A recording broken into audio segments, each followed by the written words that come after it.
यीशु मसीह आज स्वर्ग में पिता के देहने बैठकर काम कर रहे हैं। किसके लिए काम कर रहे हैं? हमारे लिए काम कर रहे हैं। हमारे लिए क्या काम कर रहे हैं? याजकीय सेवा कर रहे हैं।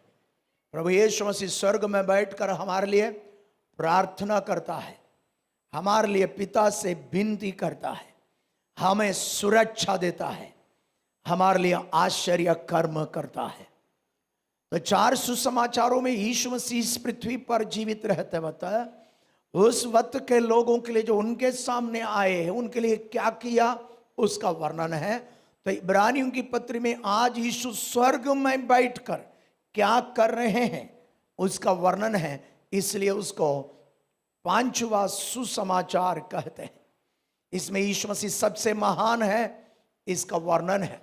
पहला अध्याय पहला पद से लेकर 3 पद तक यीशु मसीह पुराने करार के सारे भविष्यद्वक्ताओं से महान।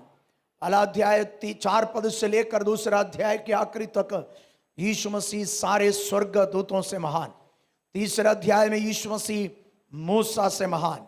चौथा अध्याय में यीशु मसीह यहोशू से महान। 4 अध्याय का 14 पद से लेकर 10 अध्याय तक यीशु मसीह हारून से लेकर जितने महायाजक हुए हैं उन सारे महायाजकों से सबसे बड़ा महायाजक। 11वें अध्याय में 16 विश्वास योद्धाओं का नाम और उसका कर्म और उनका इतिहास बताकर कहते हैं वे विश्वास से प्रभु को प्रसन्न कराया। हम भी विश्वास से प्रभु को प्रसन्न कराने वाले हो जाएं, ये बातें 11वें अध्याय में कहते हैं। लेकिन 12वें अध्याय में कहते हैं उनकी ओर देखना नहीं, वे हमारे लिए बादल के समान छाया के रूप में खड़ा है, लेकिन हमारी नजर प्रभु यीशु मसीह पर होना चाहिए, ये 12वें अध्याय में कहते हैं। 13वें अध्याय में अंतिम अभिवादन कहकर लेखक समाप्त करता है। तो पहला अध्याय का पहला पद से लेकर 3 पद तक यीशु मसीह सारे पुराने करार के भविष्यद्वक्ताओं से महान है, यह बात को प्रमाणित करते हैं। उन बातों को प्रमाणित करते वक्त लेखक ये बात भी प्रमाणित कर रहे हैं कि नया नियम का विश्वासी पुराने करार के सारे भक्त लोगों से धन्य लोग हैं। Praise the Lord. नए नियम का विश्वासी जो यीशु मसीह पर विश्वास करके उद्धार पाए हैं, अर्थात हम सब के सब पुराने करार के सारे भक्तों से भी धन्य लोग हैं। Praise the Lord. ये लेखक का ये लेख इब्रानी विश्वासियों के लिए लिखा है, रोम में रहने वाले विश्वासियों के लिए, यहूदी धर्म से विश्वास में आए हुए विश्वासियों के लिए, जो जहां कहीं भी रहते हैं उनके लिए लिखा है, ऐसा माना जाते हैं।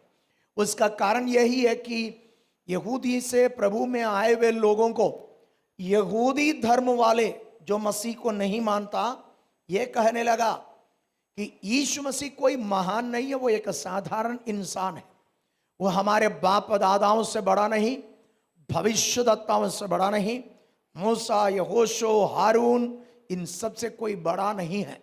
तब लेखक पुराने नियम की पुस्तकों में लिखी गई बातों के आधार पर यह बात को प्रमाणित करके कहता है प्रभु यीशु सबसे महान है।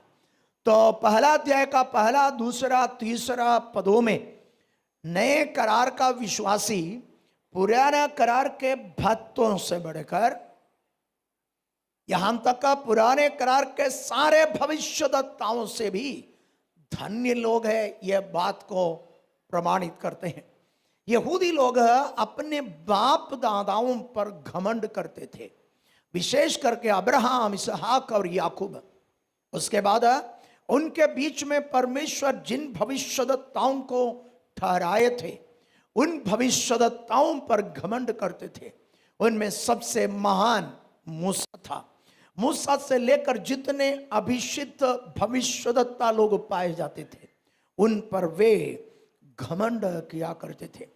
लेकिन इब्रानियों का लेखक इन 3 और 4 पदों में इस बात को, 3 पदों में यह बात को समर्थित कर रहे हैं कि नया करार का विश्वासी अर्थात यीशु मसीह के क्रूस के बलिदान के बाद पृथ्वी पर जन्म होकर उस बलिदान पर विश्वास करके उद्धार पाए हैं, वे सब के सब पुराने करार के सारे भविष्यद्वक्ता लोग और प्राचीन लोग और बाप दादाओं से धन्य लोग हैं।